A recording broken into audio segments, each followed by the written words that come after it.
তোমার নারী সহকর্মীদের যে এরকম কস্টিউমের ভিডিও ধারণ এটা তুমি করছো কিনা? সোমবার বিকেল আনুমানিক 5:30 টাঙ্গাইল মেডিকেল কলেজ হাসপাতালের নারী চিকিৎসকদের ওয়াশরুমে হঠাৎ আবিষ্কৃত হলো এক ভয়াবহ সত্য।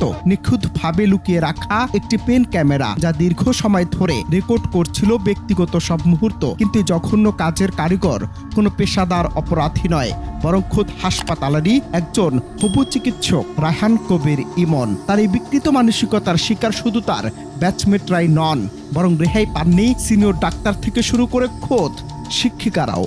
আমাদের ব্যাচমেট, আমাদের জুনিয়র অনেককে বিভিন্ন সময় বিভিন্ন গ্যাদারিংয়ে খুব খারাপভাবে অশ্লীলভাবে টাচ করছিস।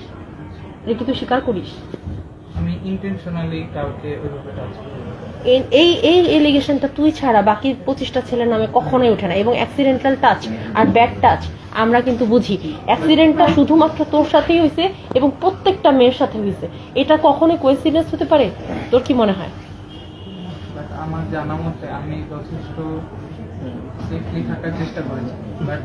বাট তবুও অনেক সময় আমি ফিল করেছি যে হ্যাঁ হয়েছে, সেজন্য আমি সরি। বাট আমি ইন্টেনশনালি সে স্বীকার করছে যে সে ব্যাড টাচ করেছে। দীর্ঘদিন ধরে এই ইন্টার্ন চিকিৎসক ওটি ড্রেস চেঞ্জিং রুম এবং ওয়াশরুম সহ গুরুত্বপূর্ণ জায়গাগুলোতে সূক্ষ্মভাবে পেন ক্যামেরা সেট করে রাখতেন। সূত্র বলছে তার কাছে একাধিক নারী ইন্টার্ন চিকিৎসকের স্পর্শকাতর ভিডিও ফুটেজ সংরক্ষিত আছে। এই খবর প্রকাশ্যে আসতেই পুরো মেডিকেল কলেজে ছড়িয়ে পড়েছে তীব্র আতঙ্ক ও ক্ষোভ। যারা প্রতিদিন এই কক্ষগুলো ব্যবহার করেছেন, তারা এখন নিজেদের ব্যক্তিগত নিরাপত্তা নিয়ে চরম দুশ্চিন্তায় দিন কাটাচ্ছেন। তবে শেষ রক্ষা হয়নি এই চিকিৎসকের। গত সোমবার অপকর্মের সময় হাতে নাতে ধরা পড়ার পর ক্ষুব্ধ শিক্ষার্থী ও ভুক্তভোগী চিকিৎসকেরা তাকে গণধোলাই দিয়ে পুলিশে সোপর্দ করেছে।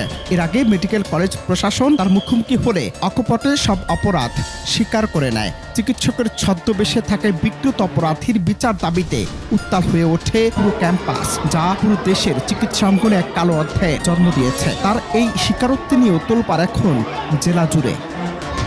যদিও ইতিমধ্যে টাঙ্গাইল মেডিকেল কলেজ হাসপাতালের পরিচালক ডাক্তার আব্দুল কুদ্দুস বাদী হয়ে অভিযুক্ত রায়হান কবির ইমনের বিরুদ্ধে টাঙ্গাইল থানায় একটি মামলা দায়ের করেছেন। ঘটনায় পুলিশ বলছে অভিযুক্ত ইন্টার্ন চিকিৎসকের 5 দিনের রিমান্ড মঞ্জুর করেছে আদালত। বিষয়টি স্বচ্ছতার সাথে খতিয়ে দেখার পাশাপাশি ভুক্তভোগীদের নিরাপত্তার আশ্বাস দিয়েছে পুলিশ।